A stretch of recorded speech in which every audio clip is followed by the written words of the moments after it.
This is the second day of this September-October, or we'll call it Septober, 2024 7-day sesshin. And today I'm going to continue with commenting on Guogu's The Essence of Chan, a guide to life and practice according to the teachings of Bodhidharma. Bodhidharma, who was the first ancestor of what came to be called the Chan or Zen school.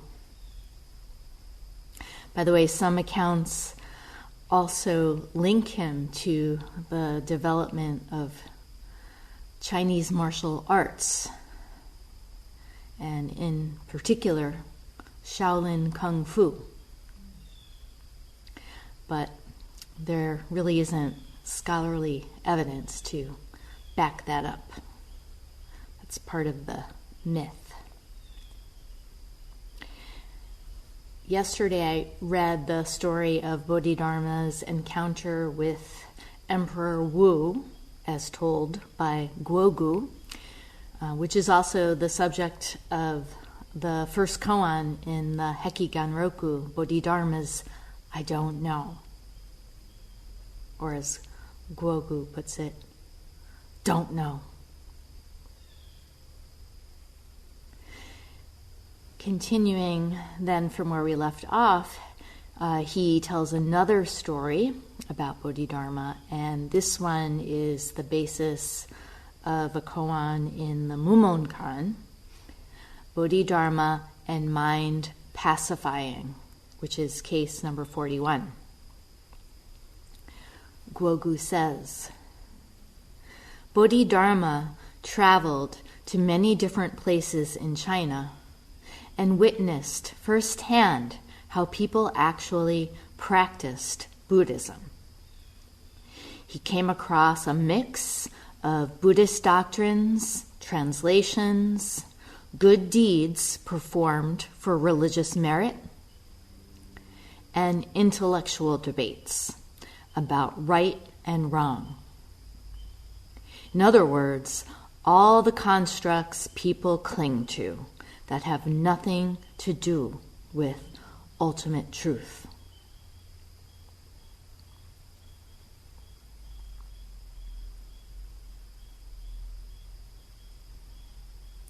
So to put this in historical context, when Bodhidharma was traveling, it would have been by foot or by boat, or both. Reportedly, he crossed mountains and seas. There were no airplanes, no trains or buses he could take in the 5th or 6th century. Also, the printing press had not yet been invented. Literacy was not yet widespread. So society was largely based on oral tradition. So that means that what people believed, their customs, the knowledge that they upheld was communicated by the spoken word.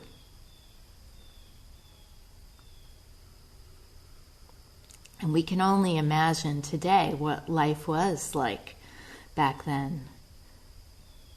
You know, by contrast today, this age of digital technology, globalization,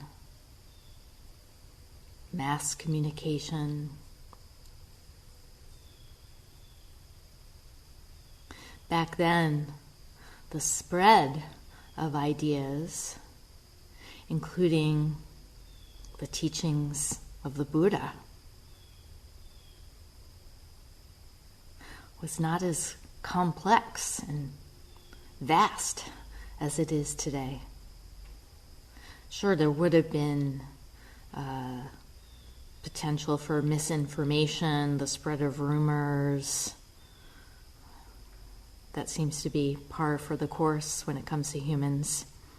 There would have been conflicting ideas, too, about right and wrong, but just not at the level that we experience it today, not at the sheer volume, the noise that we have to contend with.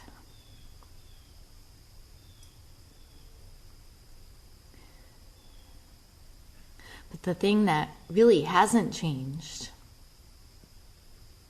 since the time of Bodhidharma, and also the time before him,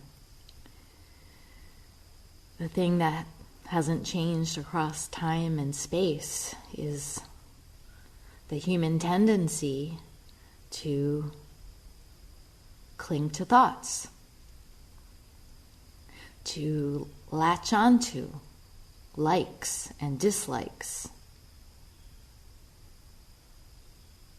It's human conditioning.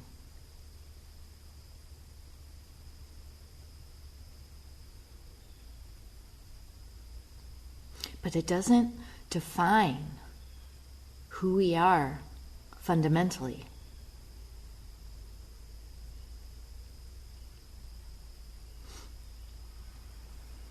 Guogu says, Bodhidharma eventually found a cave behind Mount Song in Luoyang and supposedly meditated there for 9 years, waiting to transmit his teachings to the right person. That person turned out to be Dazu Hueku, and who later became the second patriarch of the Chan or Zen lineage. In the book Zen Chinese Heritage, Andy Ferguson has this little description of Hueku as a very imposing looking man. He reportedly had 5 bumps on his head, sometimes called 5 peaks. And he trained with Bodhidharma for 6 years. And Guogu describes their first meeting. Legend has it that when Hueku first sought out Bodhidharma for his teachings, he waited outside Bodhidharma's cave on his knees in the snow. Days passed. Bodhidharma remained in his cave without receiving Hueku. Just imagine kneeling in the snow for days on end, waiting, not giving up, not taking no for an answer.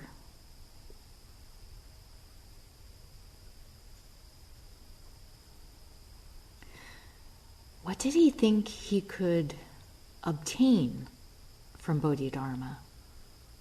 What could he get from him? And also, why didn't Bodhidharma respond? Why did he let him just sit out there in the snow? Another part of Zen lore is that students have to wait at the temple gate, that they wouldn't be allowed to enter until they demonstrated their sincerity and deep commitment. And in this case, it was waiting outside a cave. Guogu says, finally, Hueku showed his resolve by taking out his knife and amputating his arm. He declared, "Teacher, I am here to receive your teachings."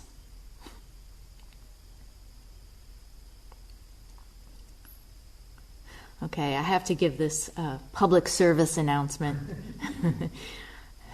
You don't need to cut off your arm or a limb of any kind in order to show your determination, nor to wake up. You also don't need to subject yourself to potential frostbite either.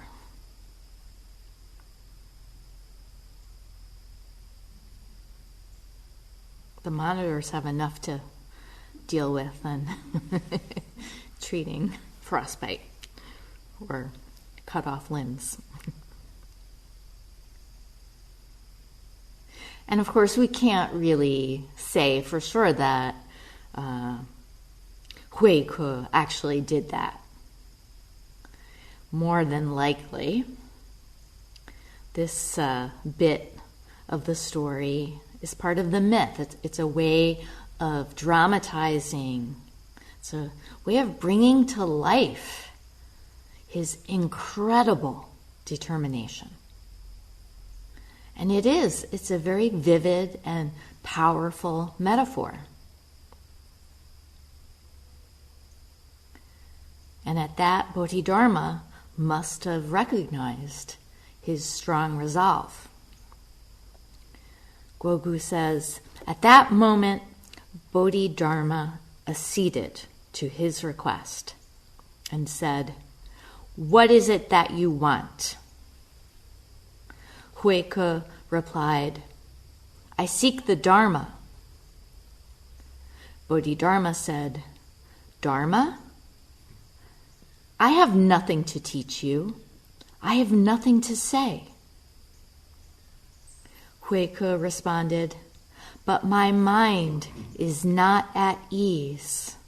My mind is not at ease. Please pacify it for me." Please pacify my mind for me.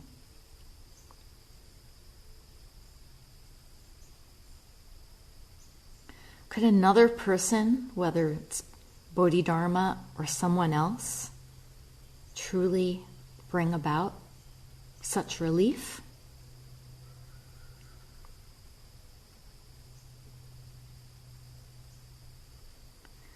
Maybe temporarily, with some encouraging words, kind of like the encouragement talks that are occasionally given at formal sittings and also here in Sesshin. They can help us to tap into our faith and determination when we're feeling stuck. But the real work is still on us. We can't rely on the words.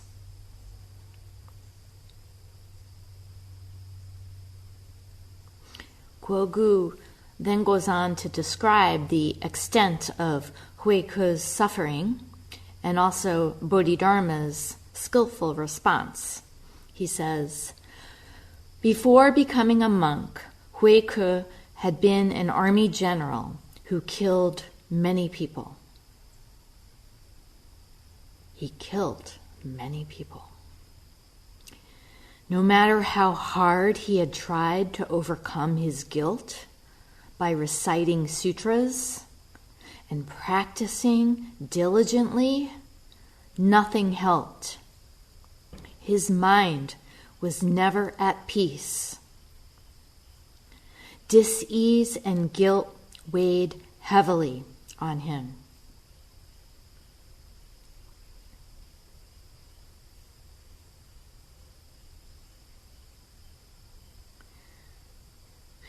Short of the weight that would come with having killed people or engaged in other acts of war, there are so many burdens we can carry around.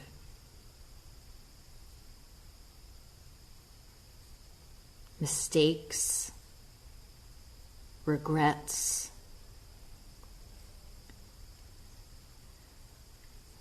disappointments, missed opportunities, grudges, and on and on. Huike was desperate, and he was clearly looking outward because he was seeking out Bodhidharma to pacify his mind, saying, "Please, please do it for me. I can't do it on my own."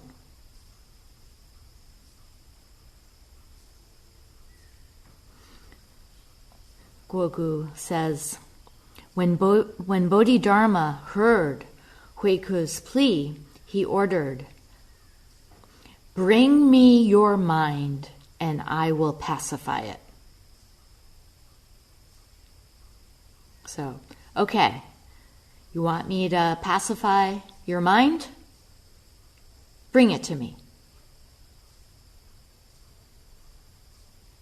Upon hearing these words, Huike turned his awareness inward. He began to ask himself, "Where is my mind? Who is it that is not at ease?" Astonished, he replied, "I cannot find my mind." And then Bodhidharma said, "Then I have already pacified it." And hearing this, Huike became completely enlightened. So the story goes. Guogu goes on to explain the shift that took place in his awareness. He says Huike had been holding on to something. Me and my mind not being at ease. In other words, self-pity. He thought he needed to find something outside of himself in order to be cured. Perhaps a meditation method or a particular teaching. He had hoped to hear some explanation of ultimate truth from Bodhidharma. He thought that surely Bodhidharma had something precious or special to give him. And of course, Bodhidharma didn't have anything to give Huike, and Huike had nothing to receive.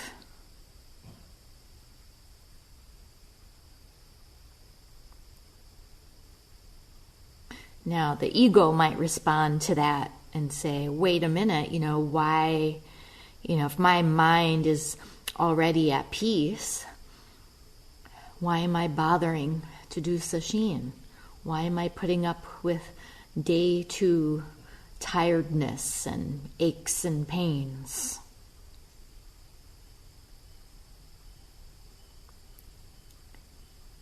Because it's part of the process.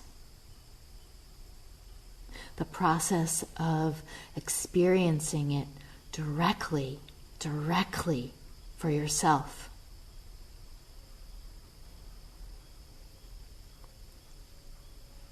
It's not enough to read or hear about Huike's experience, or anyone else's for that matter. We all have to do this work, and we're all capable of it.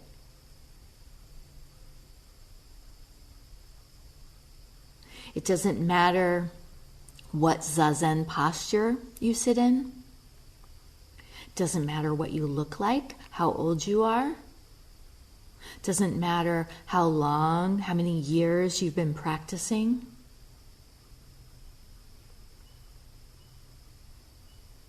It doesn't matter what your practice is, as long as you have one. and you commit yourself to it. What matters is the persistent presence of mind that you give to your practice. Continuous giving.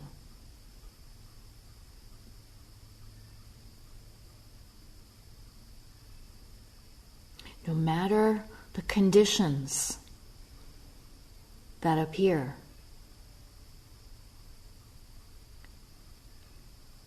sticking with it.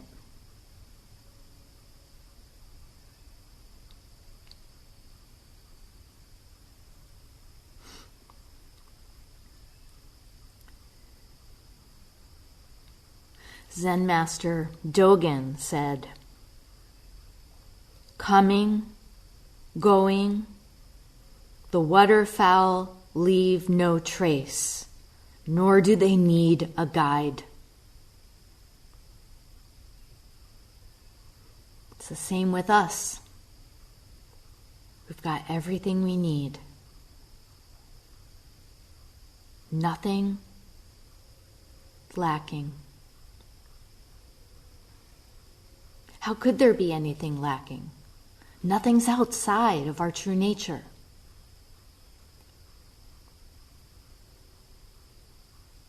No person, no thing, no thought, no feeling, no sensation.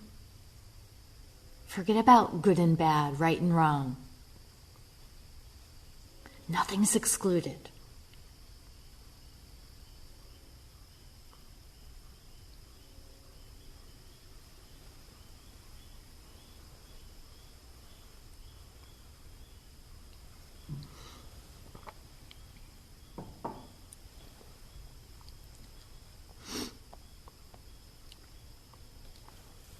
Guogu continues. Bodhidharma did not give Huike anything except the instruction. If you want your mind at peace, then give me your mind. Huike could not find his mind. Bodhidharma said, "No mind? Then you are at peace." And Huike was ripe to receive this teaching. He had gone through the rigors of practice and had studied the precepts and scriptures. He must have encountered the teachings of no self, emptiness, causes and conditions, karma, and so on. But all of a sudden, the teaching was made alive in him.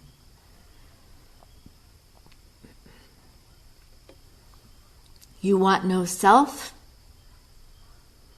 Give me yourself, and I will get rid of it. The world that we ourselves have constructed with our values and categories is what makes us suffer.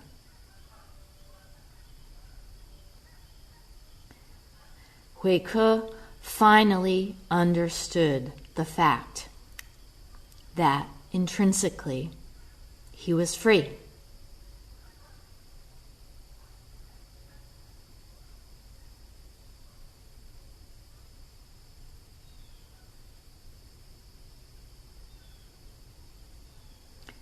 From the very beginning, we're all free. Each and every body is the body of Buddha.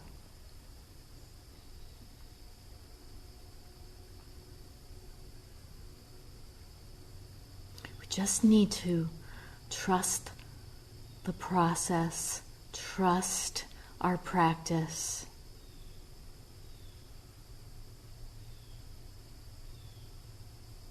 Any trying to make something happen or get results just removes you from your practice. It removes you from this.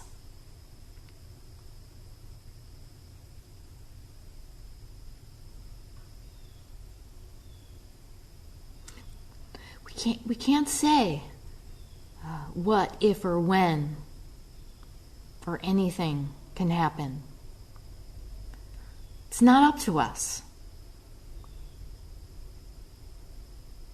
Our practice ripens simply by doing it.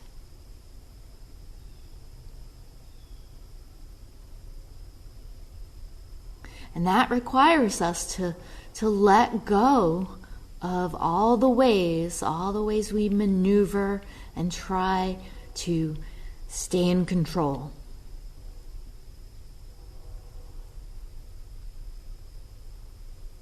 It requires us to forget about time.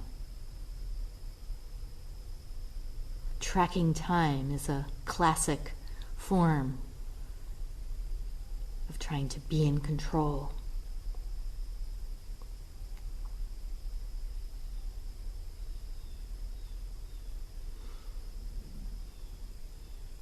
It's work that happens moment by moment. And that's what makes it really radical.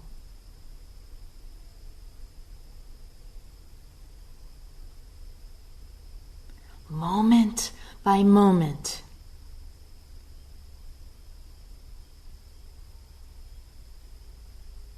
Nothing but doing the practice.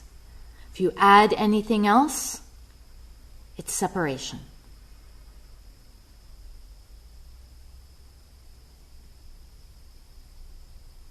And you get countless do-overs.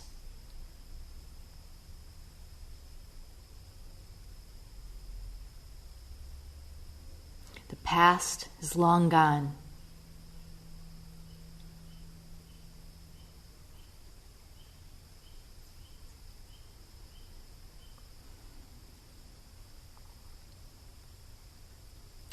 Guogu then offers his own practical advice on letting go. And here he's addressing his students. He says, "We can see this in our own practice.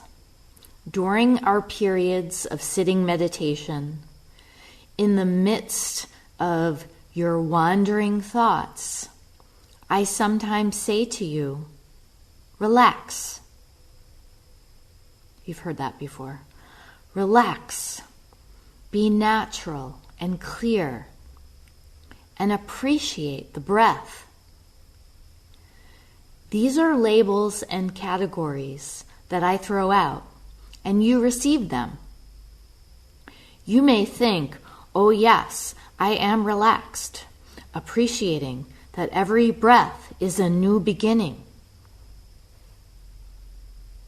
These instructions may help, but they are really just expedient teachings. During a retreat, I may also say to you, let your thoughts liberate themselves. But actually, thoughts naturally do liberate themselves, so there's no need to think about the instruction. When wandering thoughts appear, there is nothing to be done about them. They free themselves of their own accord.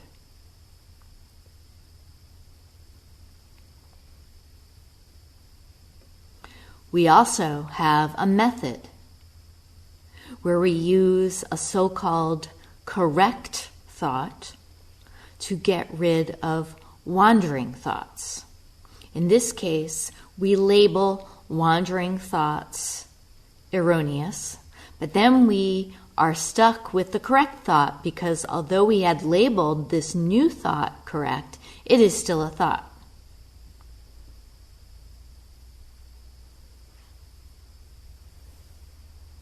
We then need a third thought to get rid of the second thought.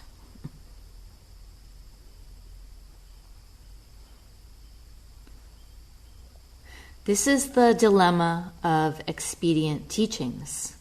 We use this to get rid of that, and we use that to get rid of this. Bodhidharma slashed away all these thoughts. Mind liberates itself, instant by instant. When we sit, we are completely free in the act of sitting. All is perfect.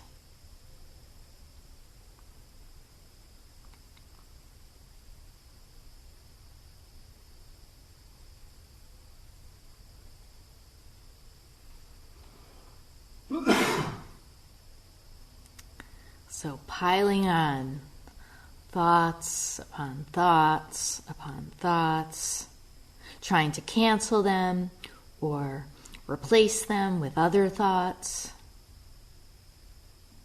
judging ourselves for having thoughts in the first place, judging ourselves for having thoughts about thoughts. Goes on and on. It's like judging ourselves for sneezing.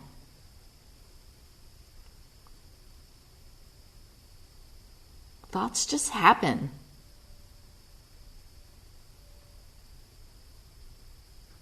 Just let them be. Let them come and go. It's not a problem.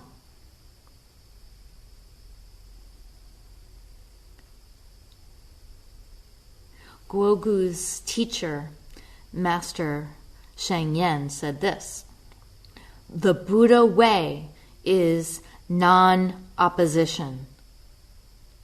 Don't oppose your thoughts."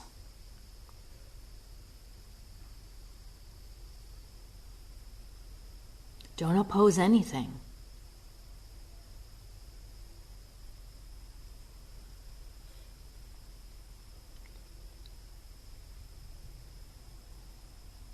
Guogu then says, when you find yourself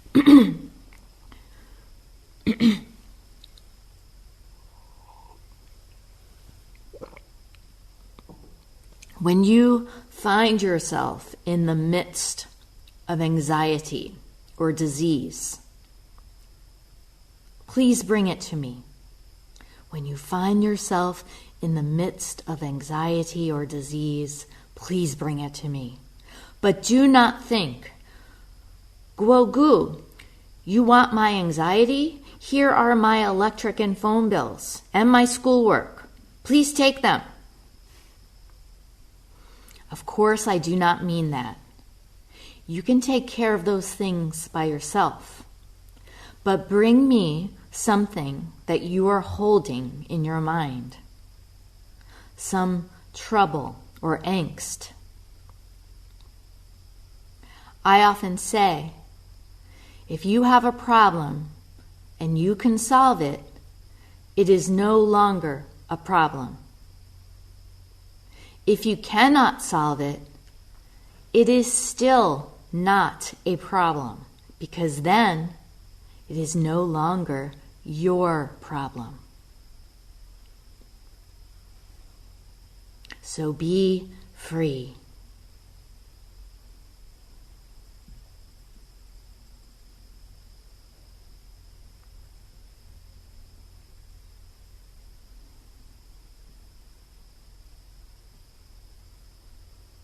There's this tendency to think that the world is against me.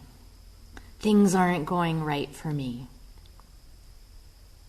I can't get a break. Also to catastrophize, expecting the worst.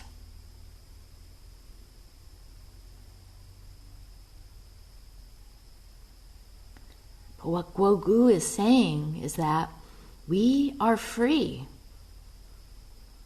We're free when we're one with whatever is, when we're one with things as they are. There are no problems. There are no mistakes. There's nothing that we need to fix or figure out.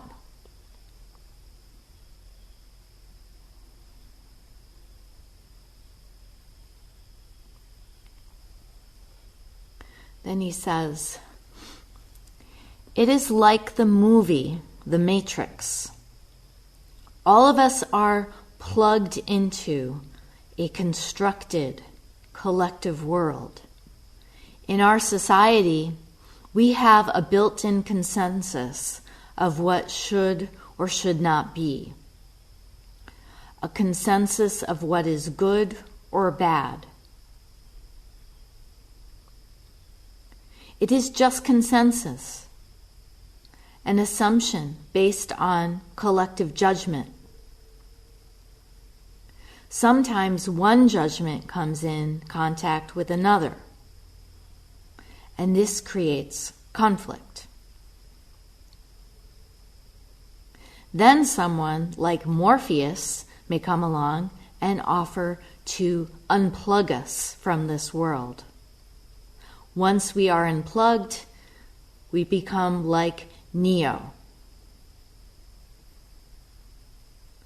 who can move freely in and out of this consensus-based world because he realizes that it is merely a construction.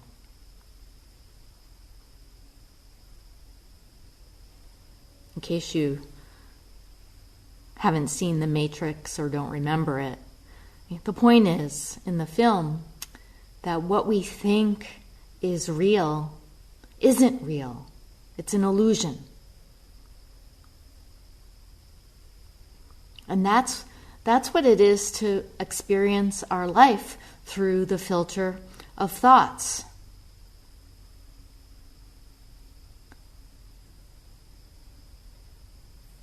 We're not experiencing life directly.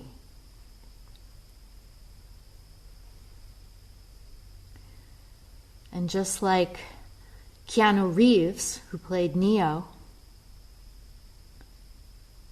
we can choose to unplug. We can unstuck ourselves.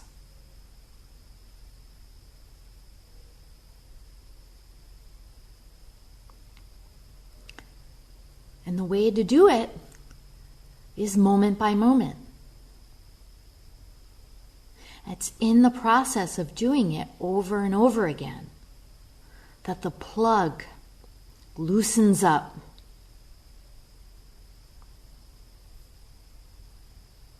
This is the process of practice that we have to trust. In Sesshin, sitting as intensively as we are, it's a process that happens naturally with each passing day, with each passing hour. The mind settles. It won't necessarily feel like that all the time. But Zazen does have an accumulating effect. There's no sense in trying to quantify or qualify it or track it, check on your progress. Again, we just have to do it.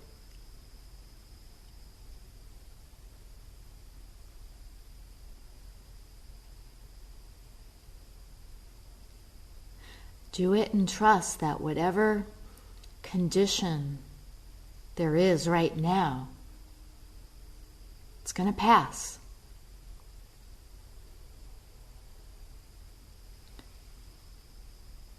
Don't dwell in thoughts about your conditions.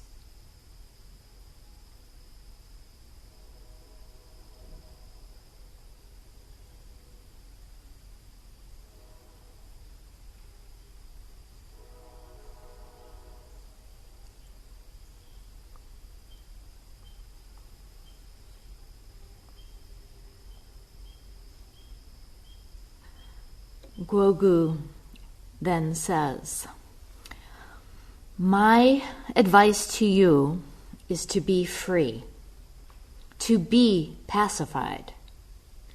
This is not freedom in the sense that you can do whatever you want. The freedom I'm talking about comes from recognizing how things truly exist, how opinions are actually formed, how troubles come to be. If we examine suffering in depth, we discover that its roots, namely vexations or aversions, vexations and attachments, are ungrounded. They are the result of our constructs and fixations. We can continue to live by substituting this with that, and by trying to get rid of that with this.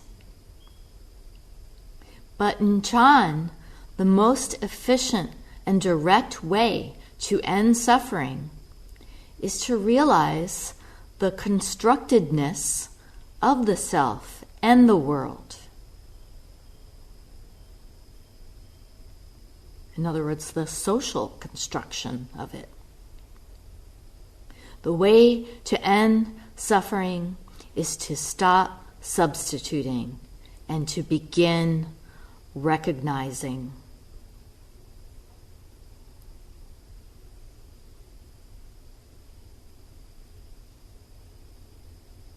Begin looking directly. Just looking.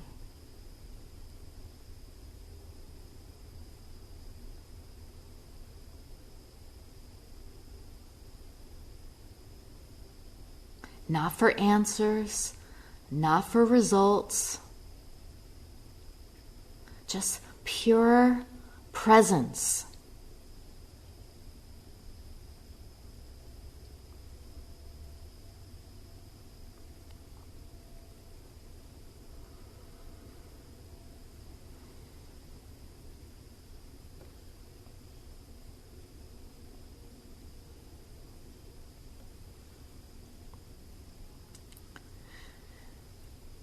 And then skipping ahead a couple of paragraphs, Guogu says,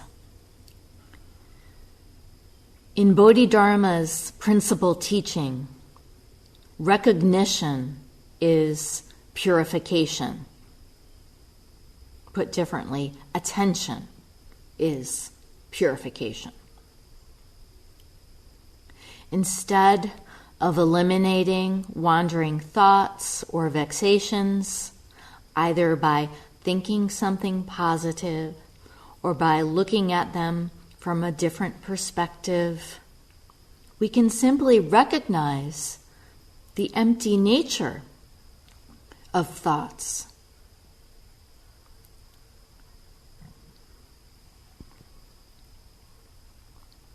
Of course, the way to truly recognize the empty nature of thoughts is to not pay attention to them, to not give them any substance.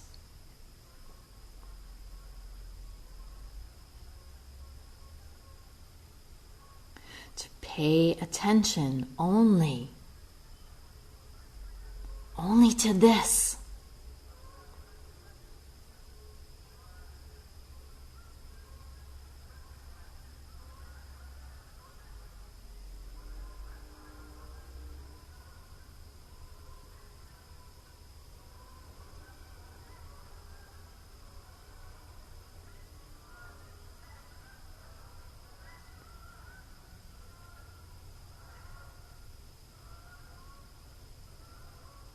Only to move.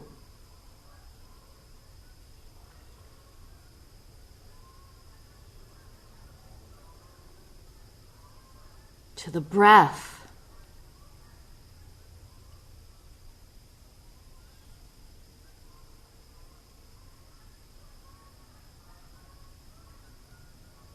He goes on, all things are interconnected. They have no fixed identity. All things change. They are empty of independent, separate, permanent existence. Bad people exist because of good people. Good people exist because of bad people. The rich exist because of the poor, and the poor exist because of the rich. Merit is contingent on no merit. Self exists because of no self. The good things that come in life will disappear when causes and conditions fade away. Negatives or negativities may change into something positive. When causes and conditions are ripe, things appear. When causes and conditions fade away, things disappear.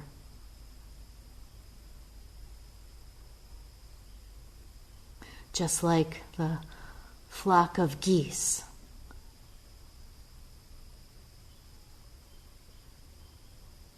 One moment we hear it, the next it's gone. Or the train passing by.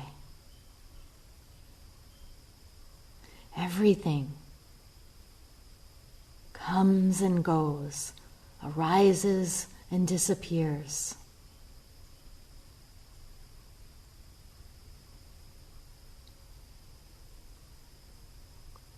And Guogu says, this is emptiness. We recognize wandering thoughts and vexations for what they are. We recognize conditions for what they are. We don't fuel them by following them or becoming agitated by them.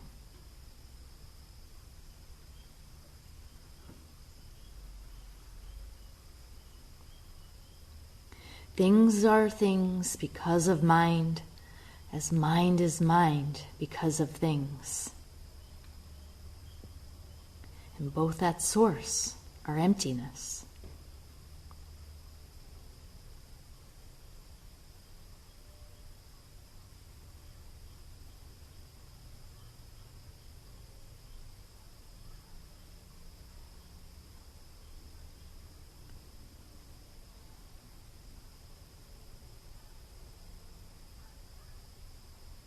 Whatever you're experiencing right now,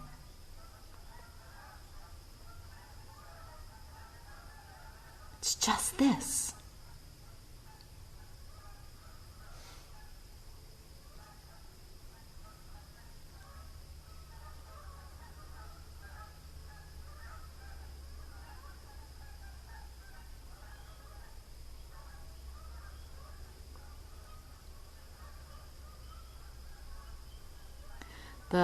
The French philosopher Simone Weil said, attention is the rarest and purest form of generosity. It's also the rarest and purest form of freedom.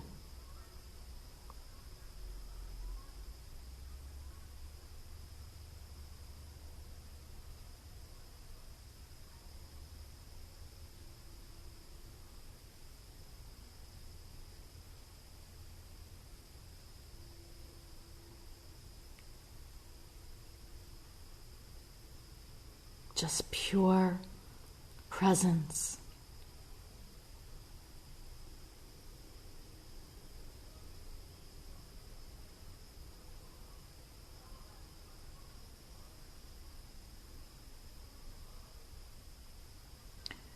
We'll stop here and recite the 4 vows.